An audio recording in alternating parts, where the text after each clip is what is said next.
अहिले नेतृत्व गरेर एनआरएनलाई अगाडि बढाइरहनु भएको छ, त्यसको लागि मैले सल्युट पनि गर्न चाहेँ। र हामी बन्ने होइन र हामी कसैको गुलामी गर्ने होइन कि हामीले देश बनाउने, समाज सेवा गर्ने काम अगाडि बढाउनुपर्छ र हातेमालो गर्नुपर्छ भन्ने पनि म यहाँहरूलाई राख्न चाहेँ। र अहिले हाम्रो राप्रपाले बोकेको एजेन्डा भनेको सनातन धर्म सहितको हिन्दू राष्ट्र र अभिभावकको रूपमा राज संस्थालाई अगाडि लिएर जाने, राजतन्त्र होइन राज संस्थालाई अगाडि लिएर जाने भन्ने कुरामा यहाँ सरहरूले पनि अगाडि जानकारी गराइसक्नु भएको छ।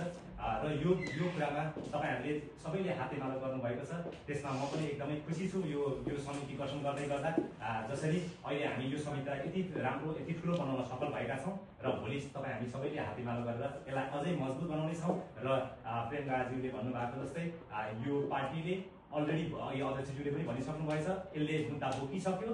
अब एकचोटिको नागरिक, एकचोटिको नेपाली, सधैँको नेपाली। र त्यो मुद्दा यदि भोलि राप्रपाले जितेको समयमा, राप्रपाले बहुमत ल्याएको समयमा र सरकार बनाएको समयमा यो लागू हुन्छ भनेर अघि नै अध्यक्षज्यूले भनिसक्नु भएको छ। र यो मुद्दा हामी यहाँ युकेमा बसेको पानस बेलायतले पनि यो मुद्दा बोक्नेछ भन्ने जानकारी म गराउन चाहन्छु र आउने कार्य समितिमा यो कुराको विशेष छलफल भएर हामी अगाडि बढ्ने जानकारी पनि यहाँहरूलाई गराउन चाहन्छु। र अहिले भर्खरै हाम्रो पार्टीमा प्रवेश गर्नुभएको उहाँ नयाँ सदस्य हुनुहुन्छ, उहाँलाई पनि म धन्यवाद भन्न चाहेँ।